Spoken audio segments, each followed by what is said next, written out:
daahir riyaale kaahin ayaa ugu baaqay shacabka Soomaaliland inay ka faa'iideystaan fursadda kaarka cusub lagu bedelay isagoo intaasina ku daray fariin uu diray shacabka Soomaaliland taasi oo nuxurkeedu ahaa in 18 May oo maanta ku beegan ahaydna sanad guuradii 19aad ee la soo noqoshada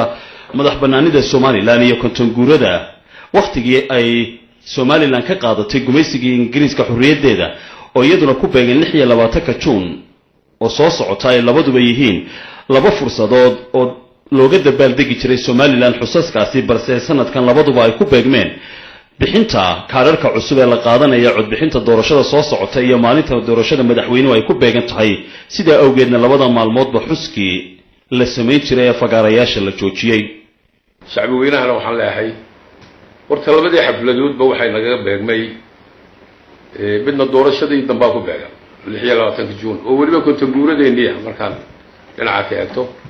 laakiin qaranku hadba wixii mudan buu sameeyaa qarannimadeennana inaan xusno waan ku xusno kelmado iyo fariinta wanaageen isku gudbinayna weeye hawsha inoo taallay markaa muhiimka ana inaan qabsano inagama joojinayso ma garanaysaa inaan hawsheena qabsano dadweynahana fariinta caawa waxaan uga dhigay inaan berrito dadkii ay kuyugoogii ay ku jiraan xilkooga dastuuriga inay guutaan haddii ilaahay yidhaahdo hawsha badan ay tadxiyada u samaynayaan rag baa ka imanaya miyiga oo u imanaya inay codkooga bixiyaan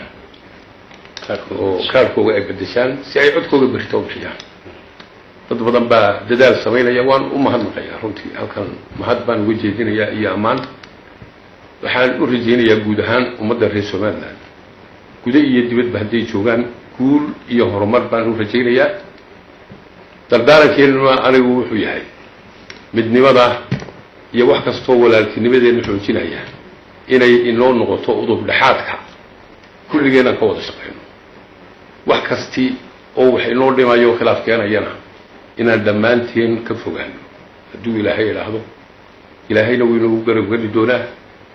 safaraan soo maray beriga dhaweyd wasiirka khaarijiga ee Faransiiska waa la kulmay iyo la taliyaasha madaxweynaha يعني عالمك وحنا دين شيء أو فرهينتا عن شيء وحوي عالمك ما أنت مالي لو نوجد وياه يروح نلقى بتوجه ويصور ما ليس إنكراد دي أنت بدل اللي نوجه في أحد قراء يعني بينفع كتير هنا مجال قراء قوس تبع اللي نقدر جاي وحكى قوس نينا مجري مركان من دون ذكو في شلنا يوان من دون يان دولة دولة ندي ولا صنع إذا كقوسنا بتجرين يدولة ميل جرتوا كقوسنا من دون بتجرين إنكراد دينه هاي ويسو تبقى جامع لسا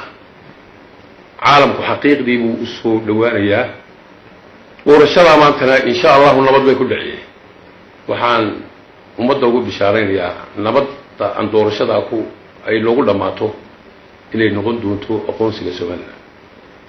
geesta kale madaxweynaha Soomaaliland daahir riyaale kaahin ayaa ka hadlay xaaladda gobolka geeska Afrika ee waqtigan isagoo geesta kalena u diray fariin nuxurkeedu ahaa in shacabka Soomaaliland ay ka taxadiraan waqtiga doorashada codbixinteeda loo dareerayo adkeynta nabadgelyada oo ay suuragal tahay buu yiri in cadawga Soomaaliland ay xilliyadaasi fulin karaan weerar qorshaysan xorriyadeena oo maanta ilaahay fadligiisa aan nabad ku naaloonayno nidaam dawladnimada oo inoo dhisay yahay wax kastoo ka dhiman baa laakiin nidaam aynaan haysan cid kale ee hareerihiina ama wadanka ka goonay Soomaaliya maanta haysan ayaan haysanaa ilaahay baan ugu mahadnaqaynaa waxayna ku timid guushaasi runtii wadajirka ummadan dal xukuumad ahaan iyo dad ahaanba iyo iskaashiga ummadani ay muujisay ku timid ودكتين أو مرحلة هلو صو مري ذلك إنه قرن نقضه مرحلة كذا دوام بها ترى تروي بدو صو مري ما أنت فضل إلى هيدو هريره إن وحكت عيان وبناي إلى هنا وحكت بريئة إنه وصي وضو نبض يونا كان خير ذلك هم مدني أي وضين ذلك شو نقضي وحنا عندنا بالدكتور كريم وواقعة ونلقتها لابسن كريم وصورة قال سيدي شلي ديوانجليت هالو سويني عدو وين لقوا سو مقيح مركز تي وحو كفكر يا إنو بحلو جيستو taana feejignaan inaanu yeelano shacbi iyo xukuumad iyo ciidanba in loo feejignaada loo baahan yahay madaxweynaha oo hadalkan ku sheegay shir jirayd oo xalay ku qabtay qasriga madaxtooyada ee magaalada Hargeysa ayaa wariyaasha ka gaabsaday inay wax su'aalaha weydiiyaan.